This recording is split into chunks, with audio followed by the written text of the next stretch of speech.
Blog Talk Radio.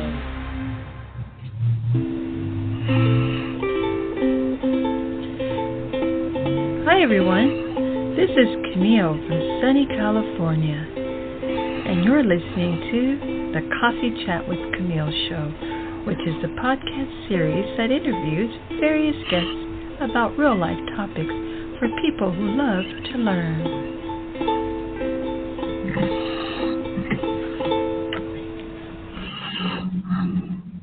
Hi, today is March 24th. Happy Friday. The topic for conversation is how do I create a frequency of change in my life with the amazing Annette Copeland. Annette Copeland, Indy, is the author of Dragonfly Into the Light. After her own journey of recovery from self-neglect and toxic patterns, Annette felt compelled to raise awareness about trauma and emotional abuse. She combines awareness and solutions while encouraging individuals to break harmful cycles and cultivate flourishing lives. She believes practicing emotional self-regulation and learning to recognize behaviors that cause repetitive patterns is essential.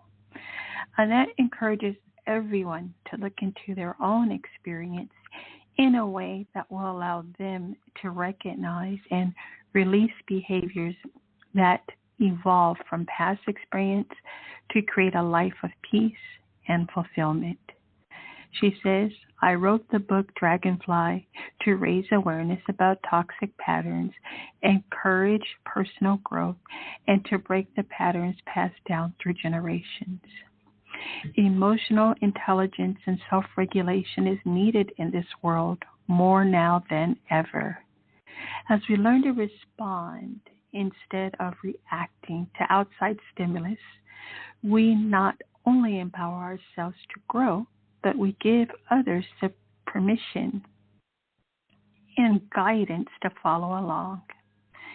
It's time to equip humans with the tools they need to live fulfilling and amazing lives. See it, feel it, process it, release it, then carry the torch so that the others can follow you out of the darkness. Annette Copeland, 2023. You may, excuse me, you may go to Annette's website at AnnetteCopeland.com. And she says that her website is the best place to reach out to her or follow her journey. She offers free and paid courses, and her books are also listed there for anyone who wishes to read them. It's Annette, spelled ANNETCOPELAND.com. Okay? And we have Annette in the studio, so let's get into our interview with her, okay? And give her a big round of applause. Hello, Annette. Welcome. Hi, how are you? Wonderful. So very thankful to have you in the studio today. I want to go ahead and get into our interview with you. I think your message is powerful and very important for our listeners. How does one recognize generational patterns of toxic behavior? Hi, well, that's a great question. So I find that a lot of times generational patterns of toxic behavior show up as habits and repetitive sayings that you've heard from your parents, that they heard from their grandparents, and on down the line. Things like, if you're going to cry, go to your room. Things that people say and then perpetuate on and on and on. And those feelings of shame and guilt follow through along with those patterns of behavior. Okay. And then how did you decide that writing a book was the way to get your message out? Well, I started writing a book sort of as therapy for myself. I just needed like a creative outlet. And I started writing back in like 2006. And then during the pandemic, I needed a creative outlet. And I thought, I started this book way back when. I should revisit that and finish it. And then I decided while I was going through that process that it would be wonderful if I could use book, which is fiction, to create awareness around emotional trauma and generational patterns to instigate awareness and healing for people that read the book. Wonderful. Then what are common ways humans use addictions to hide from potential growth? Well, anytime you're keeping yourself busy or filling your time with something like busy work or social media, or even things like being an overachiever, things like that, when you never take downtime and you never spend any time alone with yourself because the voices are too loud or the emotions are too deep, then you realize that you're trying to cover up or bury those emotions by keeping yourself super busy, being an overachiever so that you're always feeling like you're accomplishing something. And that can look like people who take a lot of extra educational classes. They read a lot of self-help books. Maybe they volunteer a lot for other people, but they really don't take the time to take care of themselves. It's commonly things like that. Okay, thank you. And then why did you choose to write the book Dragonfly Into the Light as fictional instead of a self-help book? Well, I thought that by writing an engaging, entertaining story that had real life characters in it that you could really, really relate to would be more attractive to people that were interested in reading the book. And I believe that a lot of people that are suffering from emotional abuse and generational patterns are completely unaware that those things are happening or have happened to them in the past. So I thought it would be a gentle way to introduce the topic to people that maybe didn't know that they were being traumatized through those types of things. But then I also wanted to add some self-help, some things that they can do to feel better, because the book itself can be raw and it can open up some emotions that you don't really realize you had. So I wanted to raise awareness, but then also come back and give people ideas and ways that they might be able to help themselves before maybe they even went to see a therapist or a coach or something to get additional assistance. Okay, excellent. And then what brought you to this particular journey? Well, personal experience, really. I was raised by parents who had parents that grew up during the Great Depression. So there were patterns of behavior that were passed down from generation to generation in my family. And, you know, even using alcohol to try to mask your feelings, to try to cover up your grief or shame, that was pretty common in the people in my family. And I drank pretty heavily when I was younger, but I found at some point I decided I didn't want to do that anymore. So it's pretty common in families to see the same type of behavior, like just keep going over and over and over again. And fortunately, my dad stopped drinking years ago. And then my brother and I also, who were heavy drinkers when we were younger, both quit at some point.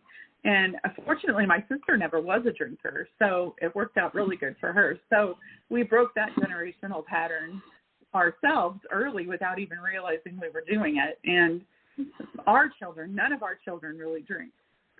So that turned out to be pretty good. Yes, yes. And then who do you hope reads your book, Dragonfly? Well, I'm looking for, honestly, younger women. A lot of the people that are in my following are people between like 40 and 65, and a lot of them have found the book extremely relatable, and they've been able to understand and really get in touch with the characters in the book. but I'm really hoping to reach a young audience to possibly help prevent them from going through some of the traumas that happen when you get into relationships with people and you're just not quite ready to be a really good communicator or set good boundaries around what makes you feel safe and well and whole as a human.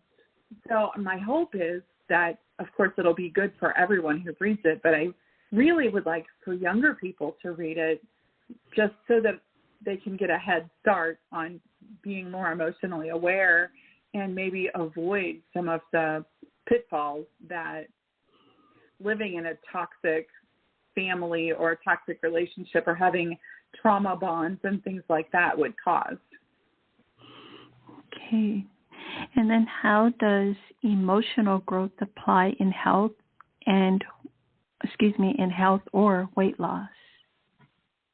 Emotional growth is really important when it comes to health and also with weight loss because our emotions affect the vibration of our cells. It affects the health of our cells. It affects our entire body. And one way for people to understand that is to think about the way stress affects a person. If you know somebody that's lived under a great deal of stress, you can see the effects that stress has on their physical body. They look different, they act different, they carry themselves different than someone who's happy and not dealing with all of that stress. Now, I'm not saying you can't be under stress and happy at the same time, because of course you can, but stress takes its toll on your body at a cellular level, and so do emotions that you're holding on to, such as fear, shame, and guilt.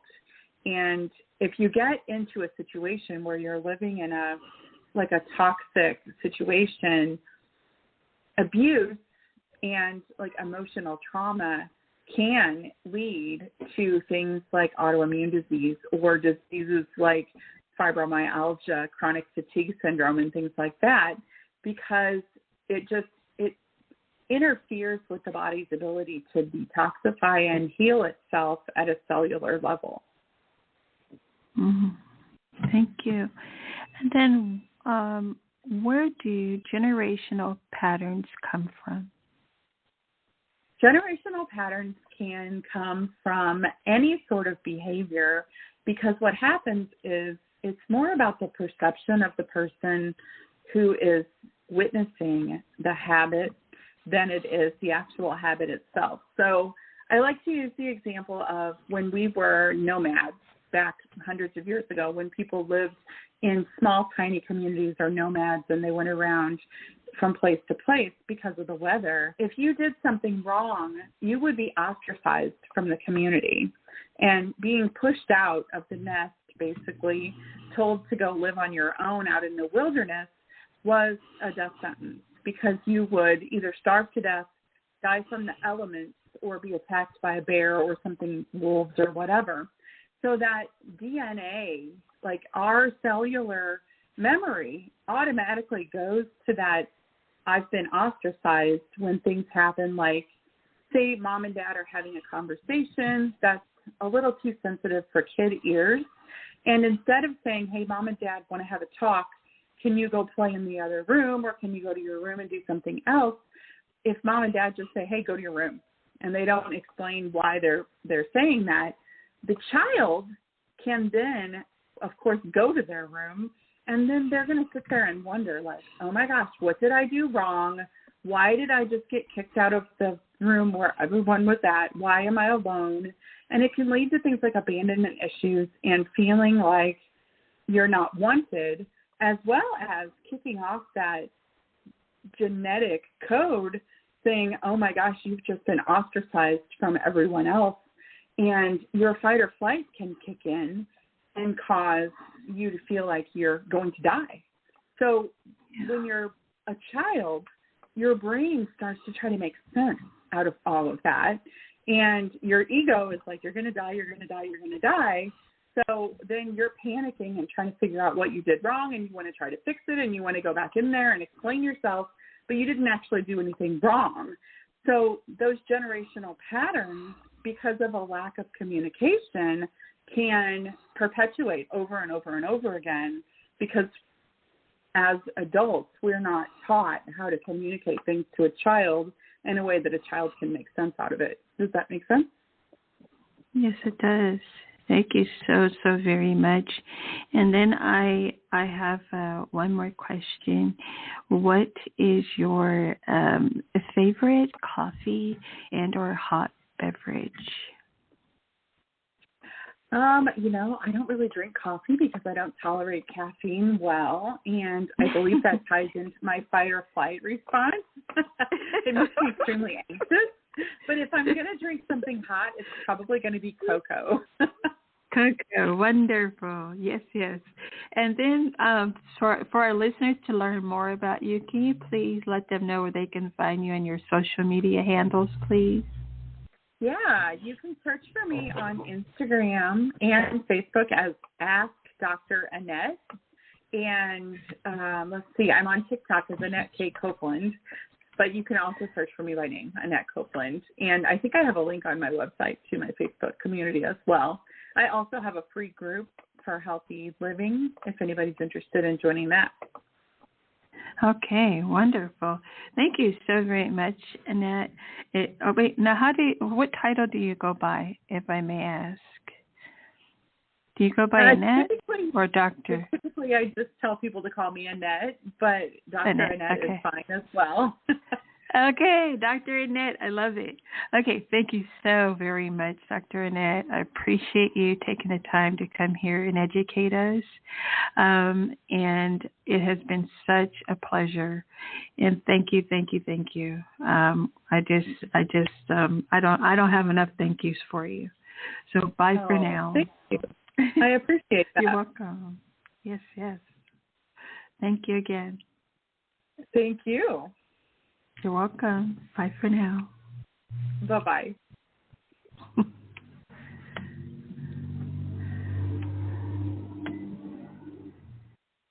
And there we are, everyone. That was the amazing Dr. Annette. I love her because as I'm listening, she's explaining, as I'm asking questions, I'm kind of giving somewhat of the problem, and she's giving us solutions, right? So having solutions in a recovery process is massive, right? Because that's the only way that we can break our patterns of behavior, correct? She just explained it all. Excuse me, pretty quickly and concisely. And may I elaborate more on Dr. Annette Copeland really quickly. About Annette, being a typical overachiever, codependent, empathetic single mom who was raised in a trauma zone, I found myself repeating relationship and health cycles over and over again. Same relationship with a different face.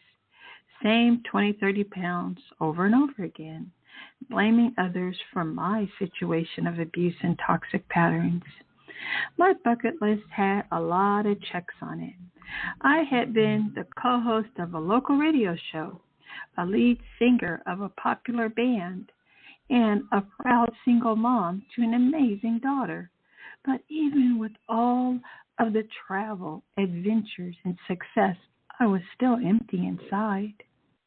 In my desire to help myself and others, I became a neuropathic doctor, author, and coach with a deep belief that humans need a holistic root cause approach to health, which relies heavily on emotional well-being. I am passionate about encouraging others to not only heal themselves, but also their family by becoming aware of toxic behaviors, emotional blocks, and generational patterns or curses. I have seen amazing emotional growth in entire families because a mom decided to commit to change inside of herself. What may have started as a weight loss journey that was stalled by negative emotions may evolve into a healing not only for her own personal struggles, but also for her entire family, including parents, grandparents, and children. The ripples created by one person who joins the evolution are proven to affect others around you. When you show up differently, the rest of the world looks different. You can not only choose how you want to see it, but how it looks back at you. The frequency of change is here, and we are all being called to rise to the occasion. I believe that becoming more aware of our personal emotional patterns, we can not only heal and elevate ourselves, but also the people around us. I wrote my book, Dragonfly Into the Light, as a fiction self-help book. Through a very engaging storyline, I create awareness of what emotional abuse looks like for those who may not know, and weave in simple things that you can do for yourself or for someone whom you care deeply about who may be facing some of these types of abuse. My goal is to raise awareness while providing hope and simple tools for people who need it and to prevent continued or new abusive situations from arising. If I can help one person never enter an abusive situation, then I have achieved my goal. Okay, I'm quoting Dr. Annette Copeland. Okay, so that's who we just heard from. Excuse me, I'm so sorry. I had a little coffee myself, and I probably should have chose water. But at any rate, this is Dr. Annette Copeland, and as you can see, she just graced the studio a few moments ago, and even this very powerful write-up from her journey, and then how she's shared her journey with us and also able to help us. And she has it looks like, that we can join. Let's jump on these opportunities, folks, and support each other. Okay? So I hope you enjoyed this magnificent episode on how do I create a frequency of change in my life with Annette Copeland. You can find a copy of this episode at Coffee Chat with Camille at coffeechatwithcamille.com or here at blogtalkradio/coffeechatwithcamille.com. Inside of the show notes, you will see that there is a link. It says for the audience, and there you will find AnnetteCopeland.com. Okay, and she offers free and paid courses, and her books are also listed there for anyone who wishes to read them. Okay, so thank you again. Happy Friday, everyone. Thank you for listening to us today, and bye for now.